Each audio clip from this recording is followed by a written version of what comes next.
Deer learner এই লেসনে আমরা দেখব যে তারপরে আইডিগুলো কীভাবে ব্যবহার করতে হয়, মেন সেকশন, তারপর আমরা সাইট নিউজ, দ্য ফুটার, এই আইডিগুলো কীভাবে আমরা ব্যবহার করে স্টাইলিং করতে পারি।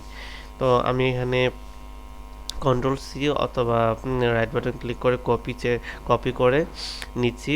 কপি করে আমি এখানে আইডি ব্যবহার করছি মেন সেকশনের ভিতরে আমরা যে স্টাইলিংয়ের যে কোডগুলো ব্যবহার করব, আমি তাকে ফ্লোট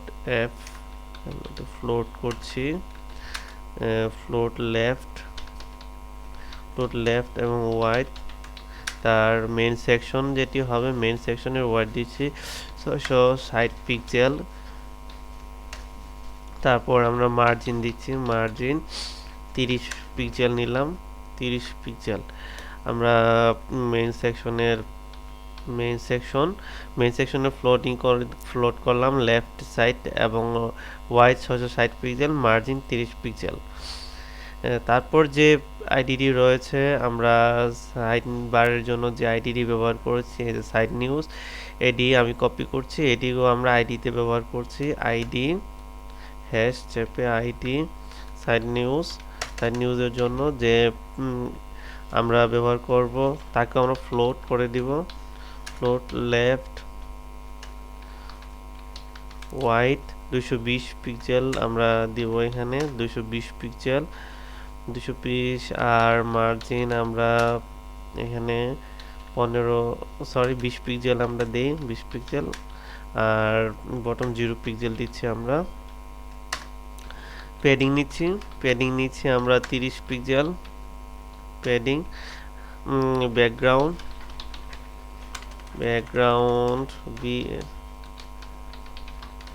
আমরা ব্যাকগ্রাউন্ডের জন্য একটি কালার ব্যবহার করব, আর সেই কালারের কোডটি হচ্ছে 66C4। হ্যাঁ, ডিয়ার লার্নার একটা কালার দিয়েছি, আমরা একটু দেখি স্টাইল শিট থেকে বেরিয়ে আমরা ব্রাউজার একটু রিফ্রেশ করি। ব্যাকগ্রাউন্ডের জন্য যে সাইড নিউজ হবে যেটি, তার জন্য কিন্তু এখানে কালারটি কিন্তু আসে নাই এখনো। আমরা দেখছি প্রবলেমটি কোথায়। সরি, এখানে 6 একটি বেশি পড়েছে, কালার দিচ্ছি এখানে। হ্যাঁ ডিয়ার লার্নার, এখানে কিন্তু সাইড বারের জন্য যে কালারটি আমরা ব্যবহার করেছি এখানে কিন্তু সাইড বারটি এসেছে, বাট এখানে কিন্তু একটি প্রবলেম দেখা যাচ্ছে যে আমাদের যে মেইন সেকশনের যে এখানে যে মার্জিনের যে কালারটি নিয়েছিলাম, এখানে কিন্তু এটি আলহেরা মাল্টিমিডিয়া থেকে শুরু করে ডেভেলপার বিজন আহমেদ এতটুকু কিন্তু তার মেইন কন্টেন্টের ভিতরে রয়েছে, আর বাকিটুকু কিন্তু তার বাইরে চলে গেছে এবং কপিরাইট বাই কিন্তু এক সাইড হয়ে গেছে। তো আমরা তার বাদ বাকি কাজগুলো এখানে করি। আমরা তারপর আমরা যে ফুটারের যে আইডি ব্যবহার করেছিলাম, আইডি আমি কপি করছি এখান থেকে। আমি হ্যাশ চেপে দ্য ফুটার যে আইডিটি ব্যবহার করেছি আইডিটি নিচ্ছি, আইডিটি নাম দিলাম দ্য ফুটার এবং আমি ক্লিয়ার। এটি হচ্ছে CSS3 একটি প্রপার্টি, ক্লিয়ার বোথ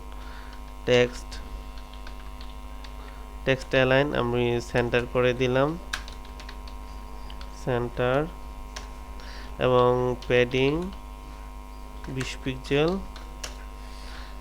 তার বর্ডার দিলাম, তার বর্ডার টপ আপনার 2 পিক্সেল দিচ্ছি আমরা, 2 পিক্সেল। সলিড গ্রিন কালার হবে, সলিড গ্রিন। আমি এটিকে ব্রাউজারে দেখছি। হ্যাঁ ডিয়ার লার্নার, দেখুন আমি সাইড বারের পর যে ফুটারটি ব্যবহার করেছি, ফুটারের যে আইডিটি দা ফুটার, তার কালার ক্লিয়ার বুথ, এটি হচ্ছে CS3 একটি প্রপার্টি। আর টেক্সটের অ্যালাইনটিকে আমি সেন্টার করে দিলাম। তারপর পেডিং আমি 20 পিক্সেল নিয়েছি এখানে। তারপর border top 2 pixel solid green, যে বর্ডারটি আমি ব্যবহার করেছি এই বর্ডারটি গ্রিন কালার হয়েছে।